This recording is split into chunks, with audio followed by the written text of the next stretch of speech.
Kita ke informasi selanjutnya, Mirsa, waspadalah, BMKG memprediksi fenomena suhu panas ekstrim masih akan terjadi selama bulan Oktober. Klimatologi dan Geofisika BMKG menyebut Indonesia akan mengalami cuaca panas hingga awal November nanti. Pemirsa, Anda pekerja yang harus menempuh perjalanan jauh untuk berkantor di ibu kota, bersiaplah. BMKG memprediksi fenomena panas ekstrim di Indonesia masih akan terjadi selama bulan Oktober. Suhu di Indonesia bahkan menembus angka 35 hingga 37 derajat Celcius. Kami ini korban pelanggaran HAM. Ini hak kami, hak mutlak. Kami merasa terancam. Saya tidak punya sumber kehidupan yang lain. Saya ingin tanah saya tidak boleh dirampas atau diambil oleh perusahaan. Kami mau hidup tanpa uang pun saya hidup tahun-tahun di hutan, saya tidak pusing uang, saya bisa hidup.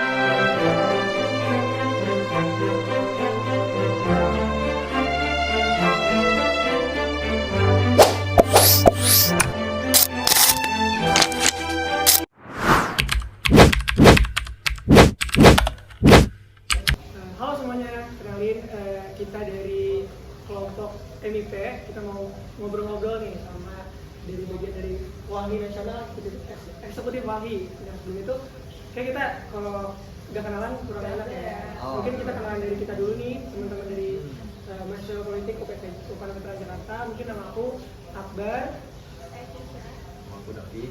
Nama aku Samanda, dan nama aku Nadia Vega. Dan kita kenalan sama Bang siapa nih kira-kira anaknya dipanggilnya? Halo teman-teman semua, terima kasih banyak. Salam kenal, aku Sandi Saputra Pulungan, tapi biasa dipanggil Sauli. Sauli. Oke, itu panggilan akrab ya Bang ya? Ya, panggilan apa? Oke, menarik nih Bang ya. Kita sekarang udah sama salah satu dari eksekutif WAHI Nasional. Kita mau ngebahas sebenarnya soal politik lingkungan, dan kita coba fokus di bahasan WAHI juga yang cukup menarik yang kita coba pelajari terkait SNDC atau bisa dibilang Second Nationally Determined Contribution. Itu kan bisa dibilang membahas soal kebijakan iklim Indonesia atau mungkin pengajuan dari Indonesia untuk keadilan iklim gitu.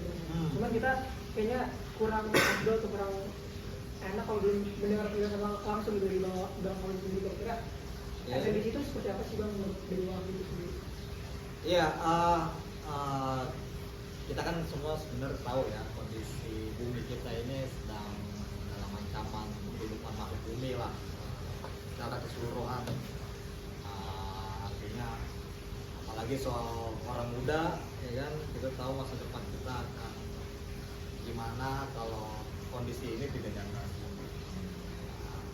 Itu sejauh ini dengan kondisi kita, situasi krisis iklim ini yang sangat mengancam masa depan kita maupun bumi dan sebagainya, ada komitmen di setiap negara tuh melalui perjanjian Paris, ya kan, atau komitmen Paris, ya kan, untuk bagaimana negara-negara juga berkontribusi bertindak secara langsung untuk pengurangan emisi suhu bumi kita ini. Nah, sepanjang komitmen atau perjanjian Paris ini atau Paris Agreement ini, sejauh ini atau di akhir belakangan ini, pemerintah kita mengeluarkan namanya kebijakan Second National Contribution atau disingkat SNDC. Yang kita lihat itu adalah bentuk komitmen negara atau bentuk negara kita, komitmennya dalam mengatasi iklim. Tapi menurut WAHI, dalam bentuk komitmennya itu ya justru sangat kurang dan sangat jauh lah dari harapan kita dalam mengatasi krisis iklim.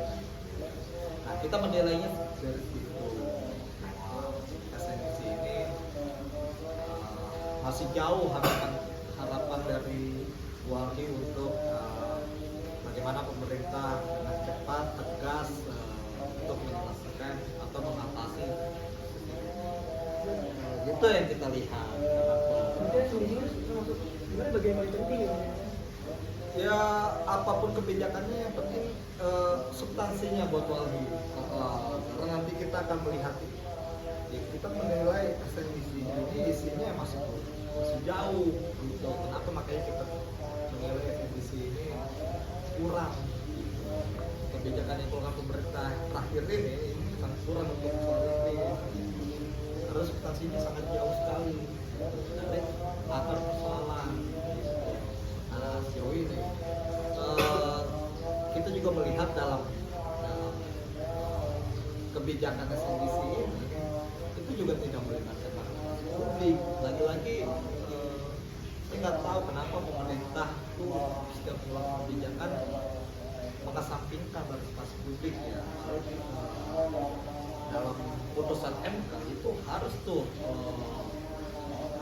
kalau udah putusan atau aturan ya kan berarti wajib ya kan partisipasinya yang bermakna, tapi kebijakan SNDC ini justru tidak melibatkan partisipasi publik gitu, yang rentan kah, yang langsung ditinggalkan atau yang terdampak secara langsung, kayak contohnya komunitas petani, nelayan, terus lembaga-lembaga yang konsen terkait itu, masyarakat sipil dan sebagainya.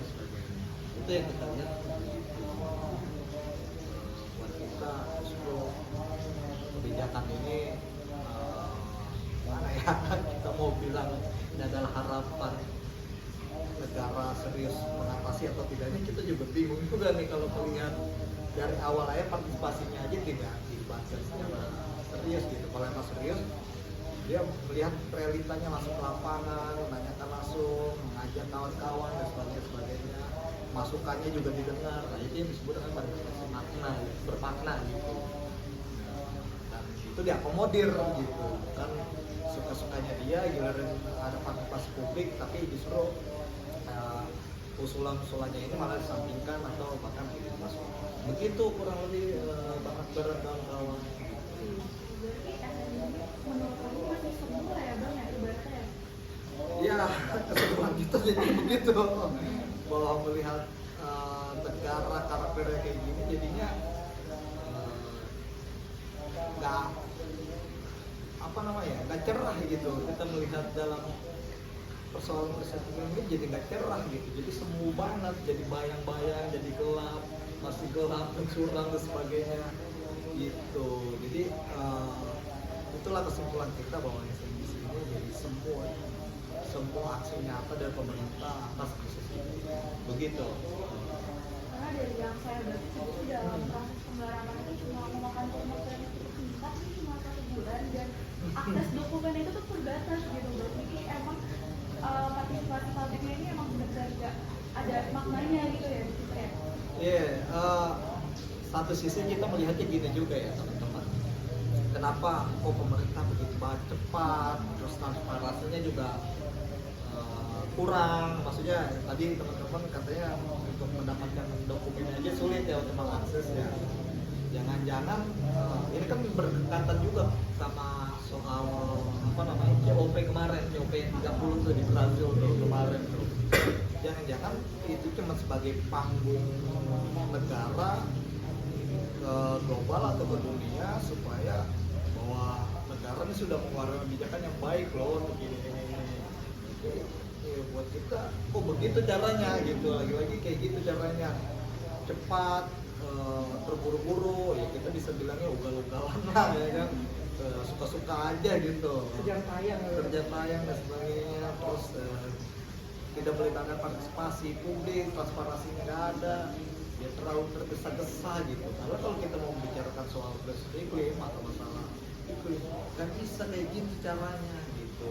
Itu yang kita sangat sayangkan, karakter negara kita pengurusnya begini nih gitu. Ya begitu sih. Kalau belakang ya Bang dengan apa yang disampaikan di panggung global yang di COP 92 dengan kebijakan-kebijakan yang sekarang menggunakan SNDC. Ya, jadi harapannya begitu. Jadi kita gimana kita menitik beratkan harapan terhadap pemerintah untuk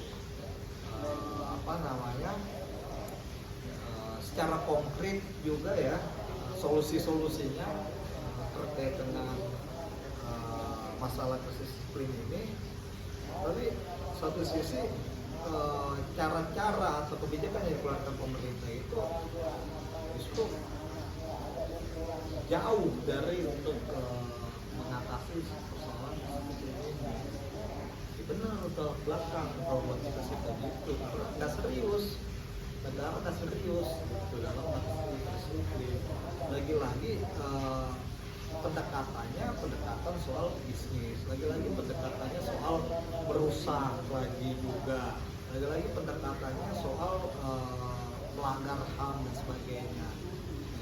Itu kan kebijakan-kebijakan yang buat Walhi jauh kita dalam menyelesaikan atau mengatasi persoalan itu. Seperti itu. Tapi kalau misalkan kita biasa nih Bang ke kebijakannya, sebenarnya apa sih masalah yang paling krusial gitu dari SMBC ini menurut Walhi? Kan kalau nggak salah ada 7 ya teman-teman ya, ada 7 yang dikritisi oleh Walhi gitu. Mungkin 1 atau 2 yang ditamarin biar teman-teman yang di rumah bisa tahu nih. Nah, ya kalau catatan Walhi, sebenarnya Walhi sudah mengeluarkan rilis, teman-teman bisa akses juga rilis Walhi di websitenya dan sebagainya. Tapi catatan atau kritisi kita terkait dengan kebijakan SMBC ini, yang pertama kan negara itu masih bertumpu ya pada sektor energi fosil. Kita tahu bahwa penyebab krisis iklim ini atau pelepasan emisi yang paling banyak itu juga kan itu dari eksploitasi energi fosil gitu. Nah, itu salah satu catatan kita. Nah, ini saya coba kalau di dalam dokumennya yang kita analisis di tahun 2025 itu sampai 2034 negara ini masih mentargetkan tambahan energi itu sampai 16,6 gigawatt berbasis fosil, teman-teman. Nah, ini nih di dalam prinsip kita. Nah, kalau kita mau lihat rinciannya di 10,3 gigawatt itu datanya berasal dari pembangkit listrik berbasis gas. Terus kita tahu satu sisi beban resikonya itu menambah emisi yang lebih besar lagi dan juga beban finansialnya juga lebih besar juga gitu. Itu dalam catatannya Walhi. Nah, di satu sisi juga dalam roadmap penutupan PLTU itu nggak serius juga, justru malah di dalam catatan kita itu PLTU itu rencananya bertahap. Harusnya kalau emang situasi kita 1,5 derajat ini emisinya sudah besar dan sebagainya, jangan lagi bertahap gitu. Langsung aja tutup PLTU-nya gitu ya, batubara ini malah justru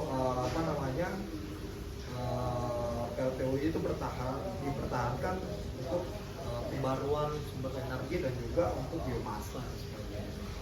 Itu catatan pertama kita. Jadi model transisi energinya juga masih kita transisi energinya sangat jauh lah dari harapan kita dalam menurunkan emisi kita yang paling besar. Nah, kita masih pakai model transisi energi seperti bioenergi, terus hidrogen hijau, geothermal dan sebagainya. Nah, satu fakta juga yang kita tahu di Papua aja itu 1 juta hektar itu aja digunakan untuk ada kebutuhan energi juga gitu. Contohnya ya itulah kebijakan yang di Papua itu.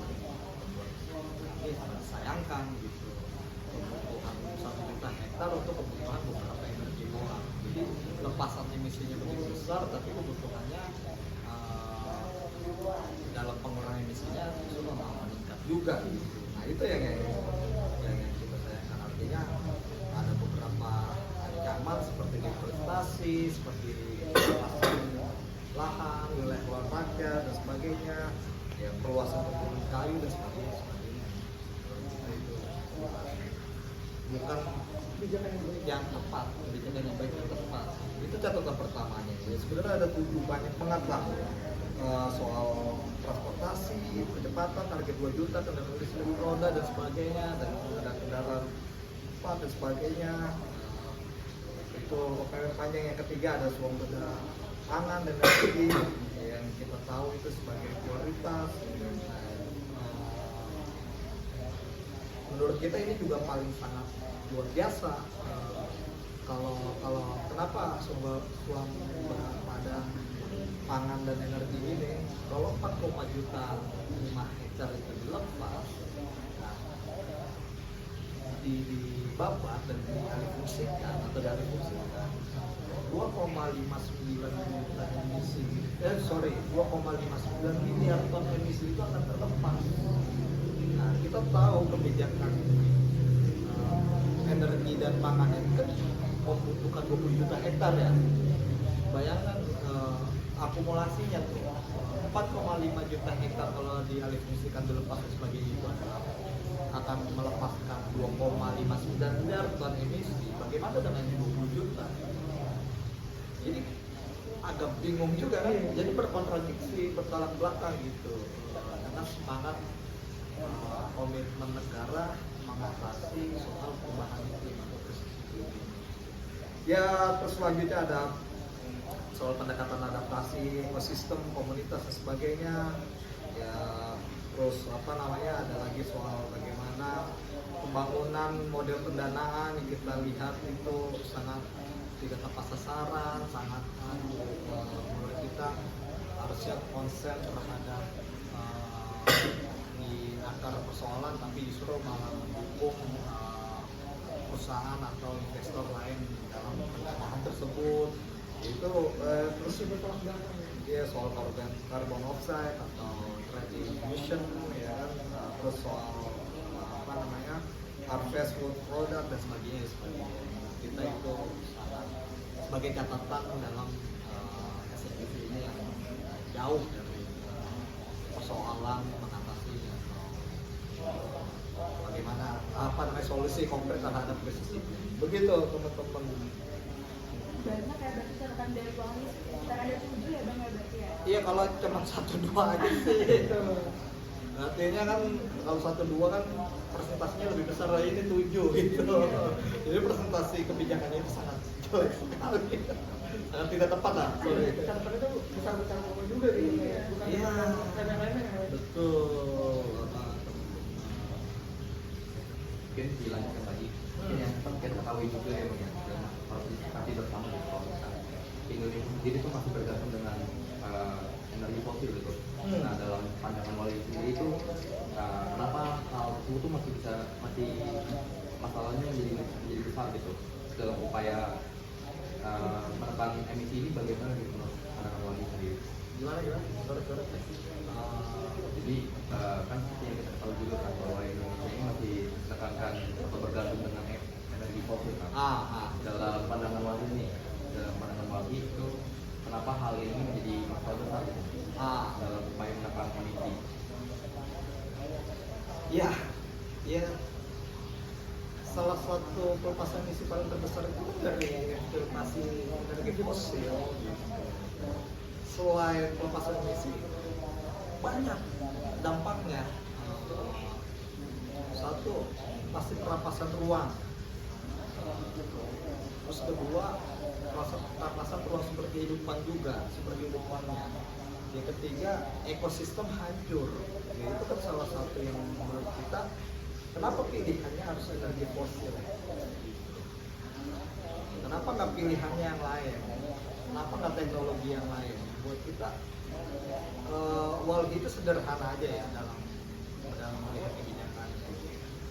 Kalau itu selama merusak lingkungan, merampas tanah, menggusur ekosistem, menghilangkan ekosistem, menghancurkan ekosistem, menurutku itu kebijakannya kurang tepat dan tidak baik untuk keberlangsungan kehidupan. Apalagi ditambah dengan kondisi krisis iklim ini atau perubahan iklim ini, justru malah mempercepat laju krisis iklim. Artinya udah stop lah menggunakan energi fosil. Kita tahu dari revolusi industri yang terjadi sampai sekarang itu kan akibat dampak sistem pemanfaatan energi yang salah, yang akhirnya kita mendapatkan dampak yang sangat luar biasa, itu adalah krisis iklim jauh lebih luas gitu. Nah, itu ya yang menurut kita energi fosil itu ya udah stop, dihentikan, beralih beralih dengan solusi yang benar, yang baik, yang berkelanjutan, bukan yang justru memberikan kerugian, memberikan dampak yang begitu luas besar dan mempercepat laju krisis iklim ini semakin mendekati 1,5 derajat Celcius. Buat kita seperti itu. Berarti perlu ada upaya untuk menghentikan ketergantungan energi fosil ini. Iya betul. Komitmennya ada tapi tidak tepat gitu. Tidak serius, tidak tepat, tidak serius. Seperti kayak ada yang mau dipertahankan aja gitu. Seperti kayak udah jadi berpikirnya gini, kenapa negara tidak langsung menutup kayak PLTU batubara? Kenapa pilihannya dia malah justru bertahap? Kan itu menunjukkan tidak serius gitu. Kenapa nggak mempercepat energi terbarukan yang benar-benar clear, bersih semua, nggak ada perampasan karena masyarakat, nggak ada ekosistem yang dihancurkan dan sebagainya. Ya justru penurunan emisinya atau pelepasan emisinya itu sangat berkurang sangat sedikit. Itu aja sebenarnya. Selama itu komitmennya ada di situ ya kita akan cepat gitu melihat situasi kondisi iklim kita secara global maupun nasional ya itu akan mempercepat dalam pengatasan krisis gitu. Mungkin lagi. Jadi tadi sempat disinggung juga ya Bang ya, terkait carbon offset dan emission trading itu. Mungkin abang bisa menjelaskan lebih dahulu kali ya untuk pengertian dalam carbon offset dan emission trading itu seperti apa teman-teman? Iya, carbon offset ini atau trading emission ini justru menurut kita adalah amputasi dari pelaku perusahaan lingkungan. Seharusnya negara itu komitmennya bukan di situ. Kenapa kita sampaikan seperti itu? Karena satu sisi kayak gini teman-teman. Ini pelaku perusahaan lingkungan, dia melakukan deforestasi, yang melakukan pelepasan emisi. Harusnya ditegakkan lah sanksinya. Karena dia menyebabkan menyumbang emisi yang begitu besar, tapi justru bisa diamputasi dengan kalau dia melakukan penanaman, kalau dia melakukan rehabilitasi atau mendukung nih ada tanaman yang atau wilayah kelola rakyat yang disupport sama korporasi, terus itu bisa dikatakan bahwa dia sudah melakukan trading offset atau trading carbon trading atau trading emission gitu. Kok sederhana banget dia yang melakukan perusahaan, ya kan? Satu sisi ada lahan yang sudah dipulihkan, terus dia mengklaim bahwa dia sudah melakukan sesuatu untuk iklim, untuk emisi dan sebagainya. Nah, itu kan jadi salah tafsir menurut kita. Kita makanya melihat bahwa ini adalah trading karbon ini atau trading emission atau carbon offset ini justru malah tetap memberikan jalan untuk korporasi gitu, mengamputasi, menggugurkan dosa-dosa korporasi, cuci tangan lah, greenwashing gitu teman-teman. Itulah yang menurut kita solusi palsu ya. Yang harus kita sebenarnya tindakan juga. Ya, gimana ya? Lagi-lagi kepentingan negara, kepentingan kebijakan yang dikeluarkan negara, lagi-lagi untuk kepentingan korporasi, lagi-lagi kebijakan yang dikeluarkan untuk mengatasi krisis iklim justru untuk mempercepat justru laju krisis iklim karena tidak mengakar pada persoalan pelajari di permukaan, soal olah dan sebagainya. Satu sisi ada satu aspek atau kelompok yang begini kelompok yang lainnya tetap terkena ibaratnya dampaknya atau rentan lah gimana begitu menurut tafsir Maulwi.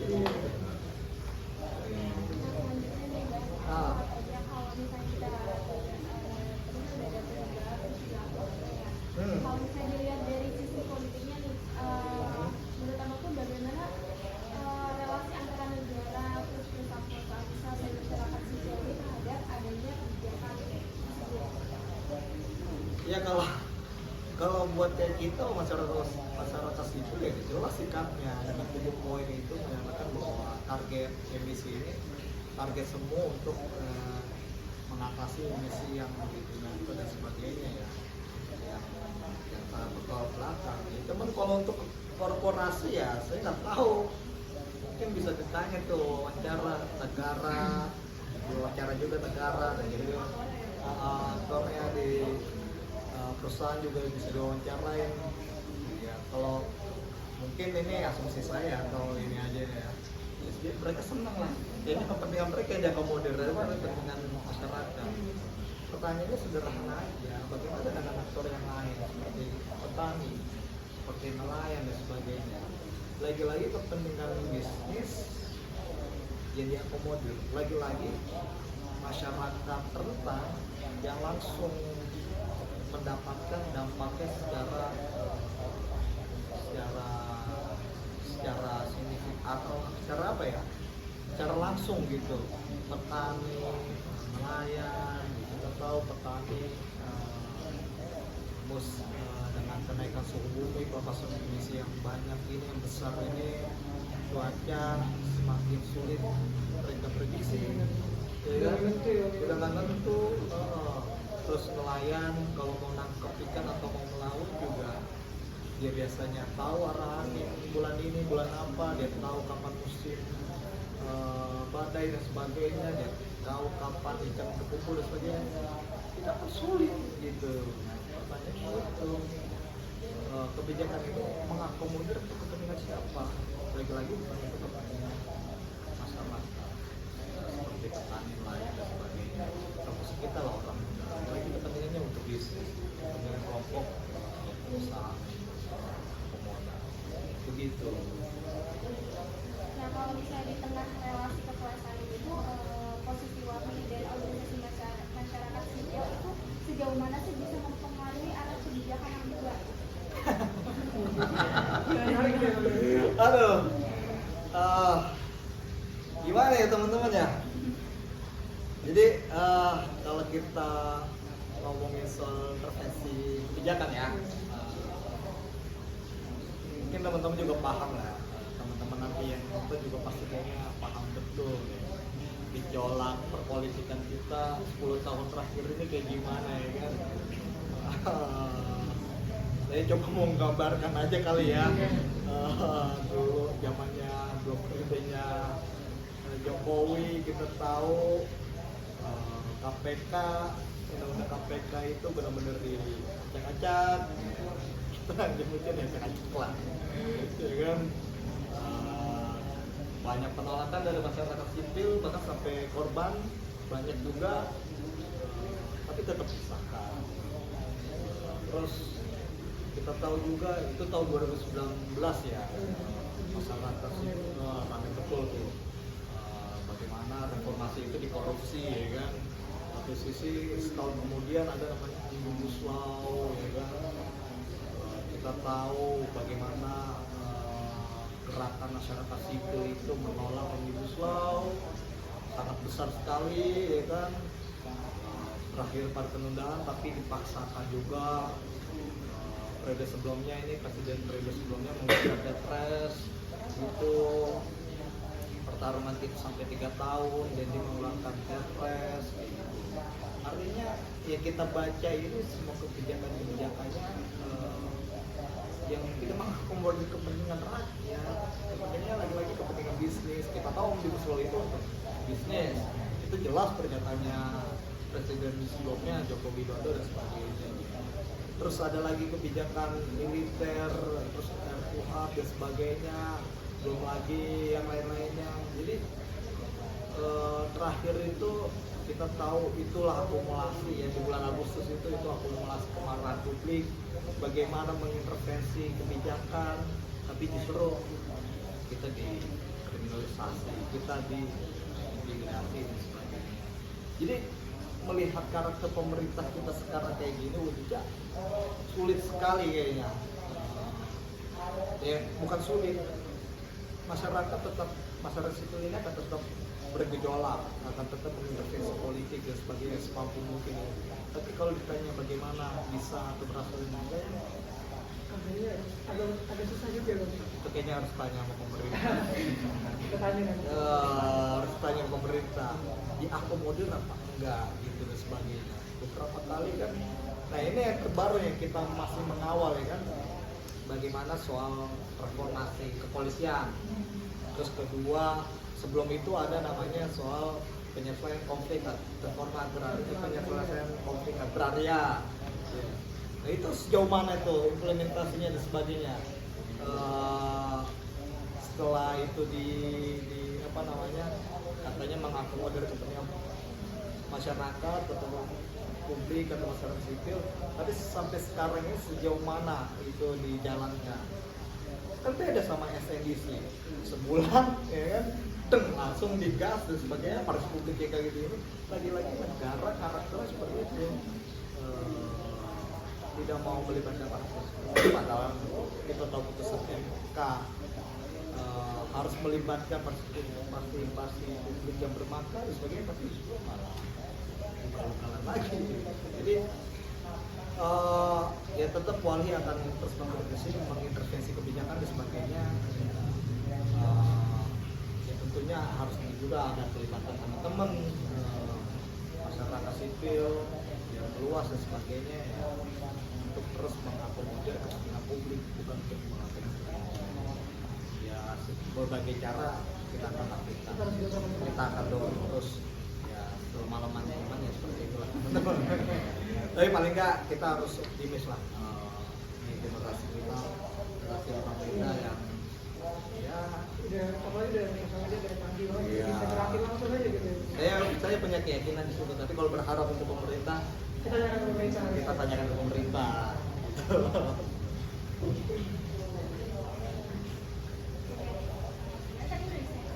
Nah,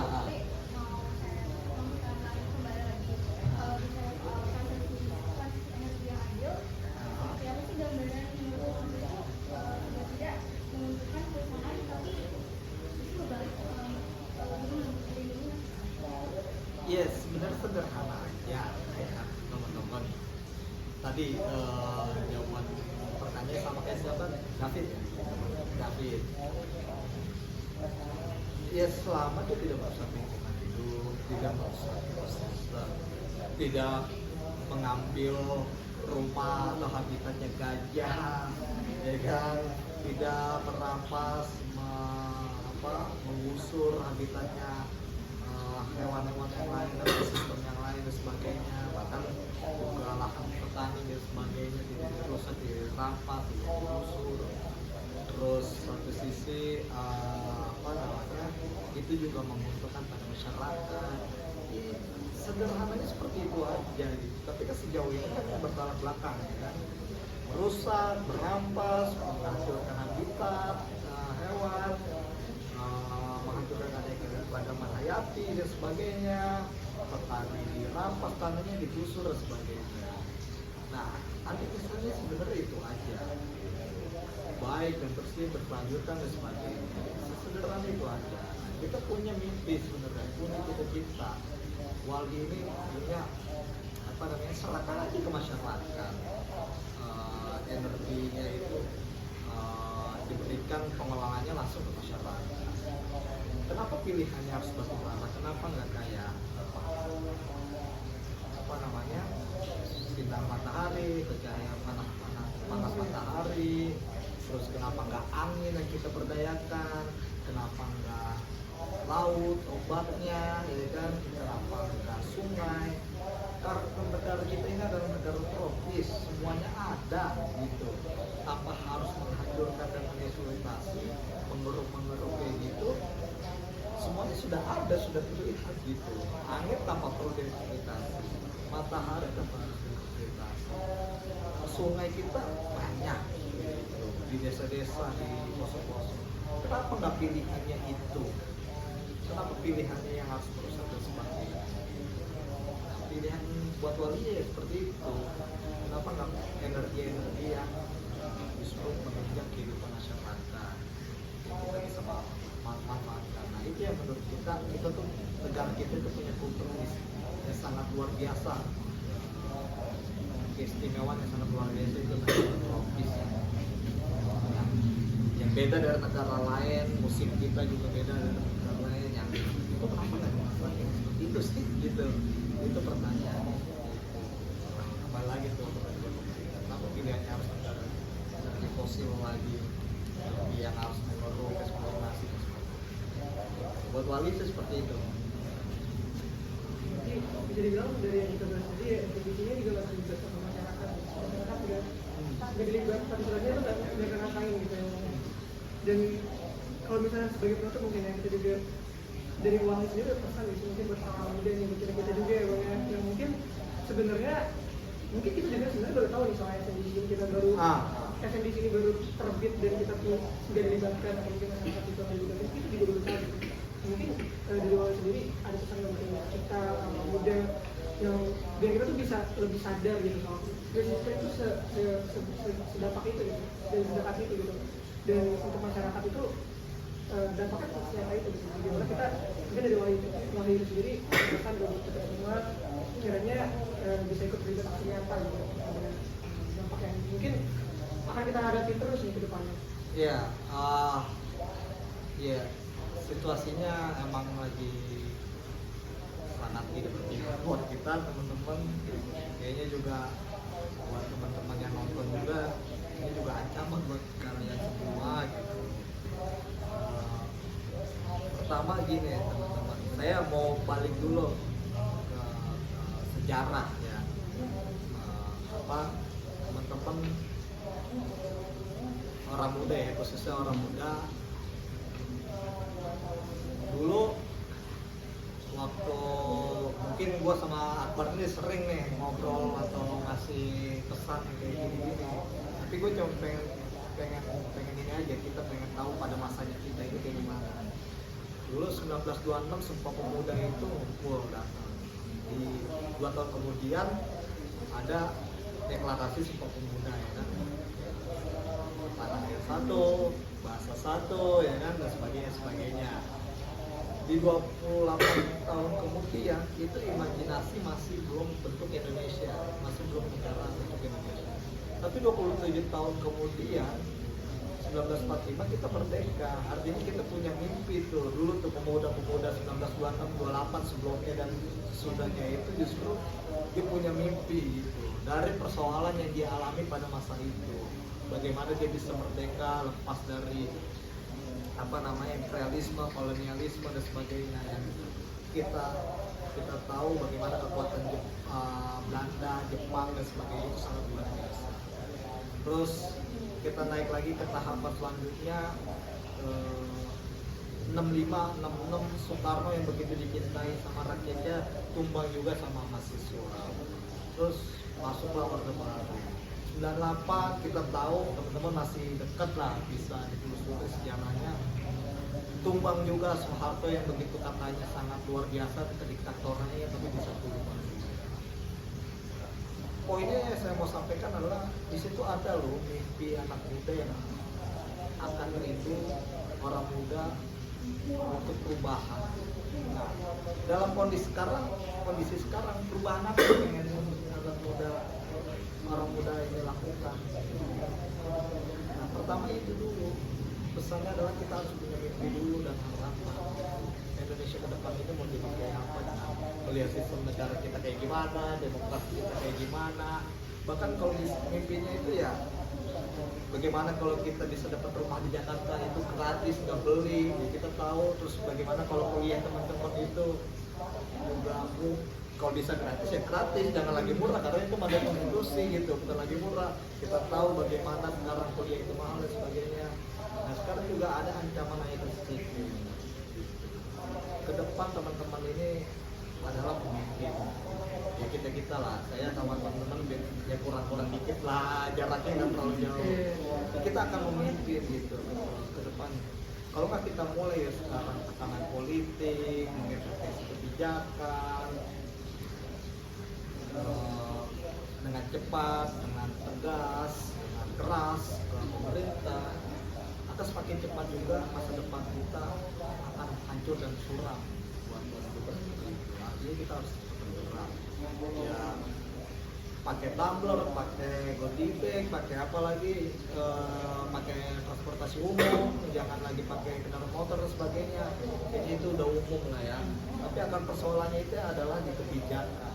Karena kita tahu teman-teman semuanya laju krisis iklim ini atau kerusakan lingkungan hidup di Indonesia, bahkan sampai yang terbaru sekarang ini bencana ekologis yang terjadi di Sumatera itu semua itu berawal dari kebijakan. Jadi teman-teman, yuk kita semua bareng-bareng, kita nggak bisa sendiri-sendiri, UPN nggak boleh sendiri, Walhi juga nggak bisa sendiri, karena Walhi 45 tahun aja berdiri sampai sekarang kondisinya malah makin kacau, terus makin baik ya, karena kondisi kebijakan hasil putusan politik kita yang tidak mengedepankan soal lingkungan hidup, soal rakyat dan sebagainya. Jadi mari sama-sama kita mengintervensi dan mendorong kebijakan untuk pemulihan Indonesia. Karena luar biasa loh, kita nggak bisa sendiri gitu ya. Iya. Masalah iklim ini udah luar biasa juga, apalagi terkait lingkungan di Indonesia juga kan udah kita lihat mungkin tadi bencana hidrometeorologi yang dari Sumatera, habis dari Sumatera mau kemana lagi nih? Kita harus dari itu gitu. Nah ya, Sumatera udah kejadian. Di timur, Papua khususnya itu sedang dihabis-habisin, sumber daya alamnya dieksploitasi yang bisa. Nggak tutup kemungkinan buat Walhi menganalisis Papua atau timur itu bisa kayak Sumatera. Jadi segera kita harus tetap intervensi. Dan memang yang harus sebenarnya bukan lagi berbicara soal umum, tapi memang kebijakan dari politik ini. Ya, kita harus sudah mengarah ke situ teman-teman. Selebihnya aktivitas pribadi yang bisa untuk mengurangi emisi kita, penggunaan emisi kita itu bagus banget, tapi tetap akar persoalannya harus kita lihat. Akar persoalannya kita nggak bisa pungkiri memang dari kebijakan politik itu juga. Betul. Dan memang harus yang kita kritisi adalah kebijakan politik itu. Betul. Mungkin itu luar biasa ya pembahasan SNDC juga, terus kita membahas soal bagaimana lingkungan hidup itu ternyata sepengaruh itu juga buat masyarakat. Dan orang muda kita kayak kita juga sebenarnya nggak bisa diam, tapi kita harus mengkritisi jangan sampai terjadi lagi bencana alam. Betul. Jangan sampai ada perebutan lahan lagi yang harusnya punya mereka gitu ya. Betul. Punya hewan-hewan di sana, punya tanaman di sana gitu. Mungkin luar biasa kita udah bikin sama Bang Saulin nih ya. Thank you teman-teman. Jadi betul, kita juga terima kasih banyak sudah diundang ke kantor Walhi ya. Ya, luar biasa kita bisa informasi juga. Mungkin kita dari kita obrolan yang mungkin lebih santai juga ya, kita bisa lebih dapat juga nih manfaat dari SNDC sebenarnya segenting apa sih dari permasalahan lingkungan ini, separah apa sih kita akhirnya bisa dapat itu juga. Terima kasih buat teman-teman yang sudah nonton. Kami ucapkan sekali lagi terima kasih kepada Bang Saulin dan juga teman-teman yang jangan lupa nonton ya guys.